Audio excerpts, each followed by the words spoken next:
Please like and subscribe, and if you'd like to donate to my channel, my Cash App information will be in the description. Thank you for watching.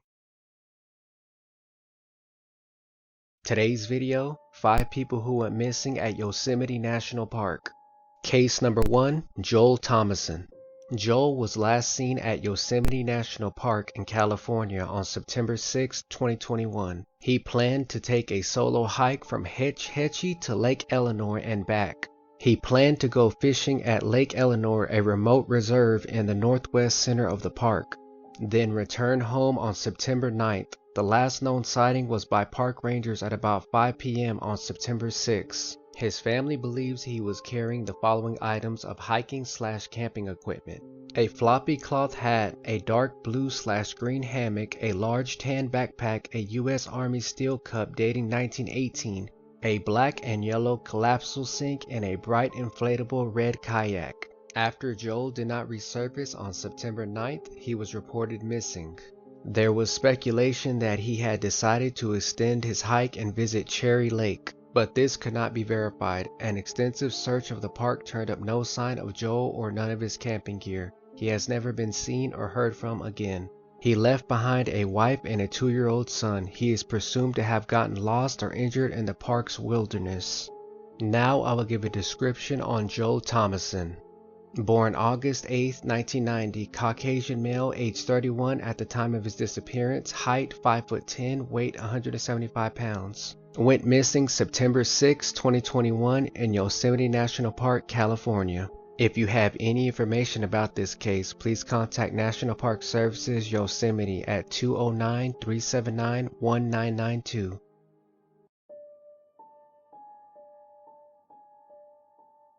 Case number 2, Sandra Hughes. Sandra Hughes loved the outdoors. She is what people would call a survivalist. Camping, hiking, and exploring were Sandra's favorite hobbies. After the pandemic hit in 2020, Sandra decided to move to the mainland, so June 2020, California would become her new home.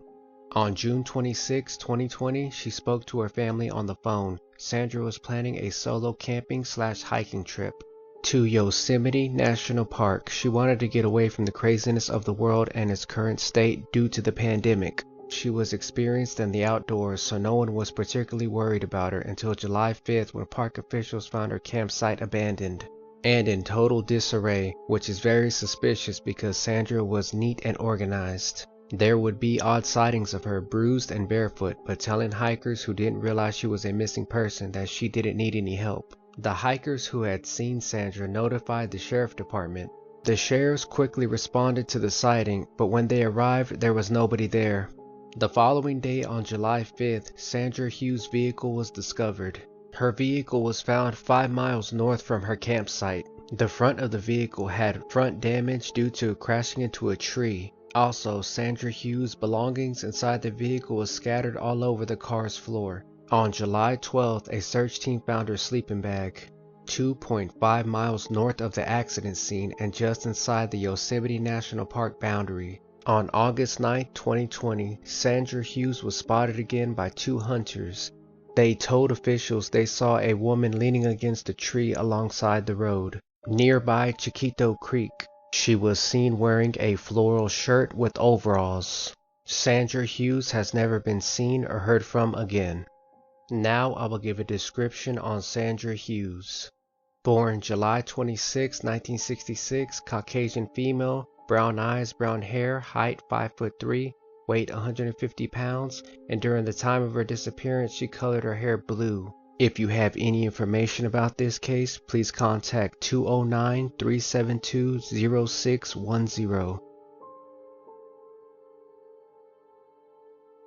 Case number 3, Peter Jackson. Peter Jackson was an experienced hiker. Peter's family knew this and wasn't worried when he took off for a camping trip in Yosemite National Park in September 2016. Peter planned to camp for a few days at the White Wolf campground and enjoy some day of hiking in the beautiful California wilderness. On September 21, 2016, Peter was scheduled to check out of the campground and head home. Not only did Peter not check out, but Peter wasn't anywhere to be found despite his camping gear and car being there. On September 26, 2016, Peter was reported as missing, although the last point of contact anyone recalled was September 17th when he texted his son about his plans. Somehow Peter vanished into the wilderness sometime between September 17th and September 26th. On September 17, 2016, Peter texted his son letting him know that he was on his way to Yosemite National Park where he planned to camp and hike for a few days. His son wasn't worried. Peter was an experienced hiker and knew what he was doing. What we know so far, Peter set up camp at White Wolf Camping Ground at site number 78. He paid for his campsite reservation through September 21st. That is when he planned to head back home.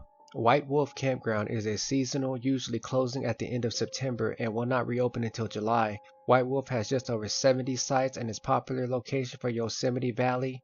On September 21st, Peter never checked out. The campground noticed that his car and belongings were still at the campsite and waited for him to return.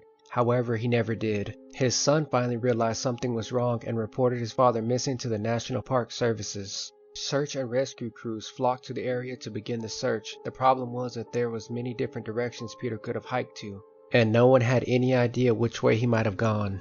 The search team worked through the area on foot and also through the air through helicopters searching for Peter Jackson. There was still no sign of Peter. The search team feared that he may have been injured on the hike, so there was urgency to find him. There seemed to be two main trails that people use while visiting White Wolf: the Lukens Lake Trail and the Hardin Lake Trail. Lukens Lake Trail is about 2-mile round-trip hike and Hardin Lake Trail is about a 5-mile round-trip hike. Search and rescue teams figured that based on what was missing from Peter's camp and on the type of hiking Peter liked to do, he was planning on a short day hike and not planning to overnight somewhere in the forest. The only item missing that could be figured out was a royal blue outdoor backpack.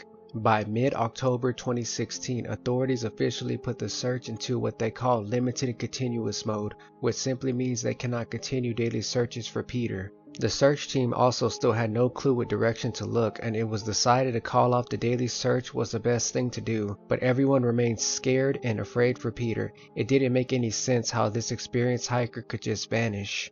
Everyone believed if he had been injured, they would have been able to find him.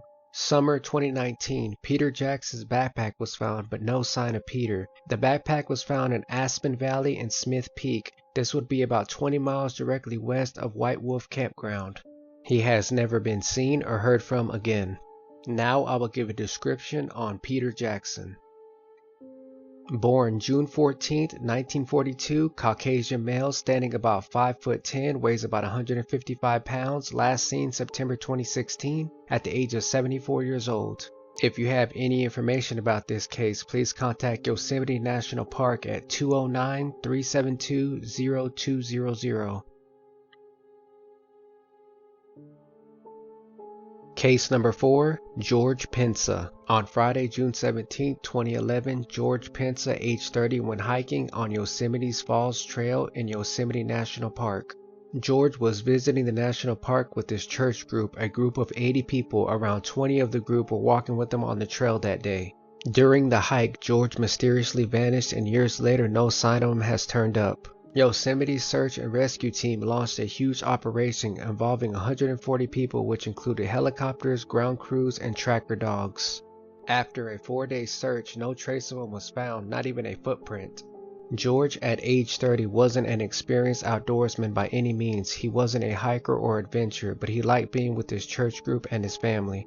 He enjoyed activities with his friends, and this seemed like a great opportunity, a time to explore one of the most beautiful national parks, Yosemite. On the morning of June 17, 2011, a group of around 20 people decided to make a trip up to Yosemite Falls. Now there are several ways up to the falls. Some are labeled easy hikes and some are very hard. The group made it up to the falls around 2:40 p.m. and then decided that everyone could walk back down at their own pace and they would meet up at the bottom. But George never met them at the bottom. It was easily learned that no one had seen George since the top of the falls. George Pensa was missing. Searchers of the area turned up no signs of George, and search groups would cover the area. George was not found anywhere. On June 18, 2011, a large search group was arranged involving 105 search and rescue personnel, a helicopter, and a 6-dog team. The search continued all the way to June 23, 2011. The search for George was to a limited, continuous search. Nothing was ever found of George and he remains missing as of today. The Yosemite Falls Trail is described as the oldest trail built from 1873 to 1877. It rises 2,425 feet above the valley floor. The trail starts near Camp 4 and follows the Valley Loop Trail. It immediately begins to climb above the tree line and offers spectacular views of Yosemite Valley. Now I will give a description on George Pensa. Born February 22, 1981, Caucasian male, 5'11", 230 pounds, blue eyes, brown hair. If you have any information about this case, please contact Yosemite National Park at 209-379-1992. Case number 5, Stacy Ayres. On July 17, 1981, Stacy Ayres was 14. Stacy was in Yosemite National Park with her father George and 6 others. They booked an excursion on horseback to the High Sierra camps. There were 10 people, including the guides. The trip was booked via a contractor for the National Park Service. What we know, they made their way into Yosemite from the John Muir Trail. They stopped at Cathedrals Lake for lunch. After lunch, they made their way up to Sunrise High Sierra Camp. Sunrise High Sierra Camp sits 9,400 feet above sea level, and the group had planned to stay the night. Before heading out along the High Sierra Camp Loop, the camp holds 34 people in 9 cabins. At the camp, Stacy and her father shared a cabin. She had a shower, got changed, put on some sandals, and told her dad she was going to walk down the trail with a man called Gerald Stewart. Gerald was 71 years old. Stacy wanted to take some pictures with her camera. Her dad stopped her and said she needed to change her shoes. Sandals were not appropriate for the area. Stacy put on her hiking boots. We don't know how well Stacy and her dad knew Gerald, but the fact that her father was allowing her to go off with an older man suggests that she knew him quite well. Stacy and Gerald headed out a short distance. Gerald told Stacy he needed to sit down. They stopped just above Sunrise Lakes. It wasn't far from the camp at all. One of the tour guides who was with the group saw Gerald sit down on a boulder and Stacy walked away. Gerald and the tour guide were the last people to ever see Stacy again. Stacy walked down a hillside toward the tree line that surrounded the lake. It's under a mile from camp to Sunrise Lake 3 and it is the closest lake in the area. It was stated Gerald needed to sit down and there is an incline walking towards Sunrise Lake 3. He was 70 years old at the time, so he may have needed to take a break after the hike up. Stacy told Gerald that she was going down towards the lake and would be back in a few minutes. She proceeded down the lake but never returned. Searchers would later follow the trail down the lake and find her camera lens on the trail. The National Park Services came right away and started searching. A 9-day formal search, hundreds of people and helicopters. No one ever found anything to do with Stacy. Nothing of hers was ever found. Stacy Ann Ayres literally vanished from Yosemite on July 17, 1981. Now I will give a description on Stacy Ayres. Caucasian female, height 5'5", weight 120 pounds, blonde straight, shoulder length hair. She was last seen wearing a white pullover windbreaker, white jersey blouse with a square neckline trim, shorts with vertical half-inch maroon and white stripes, with gray hiking boots, and she also wore a retainer. If you have any information about this case, please contact 888-653-0009.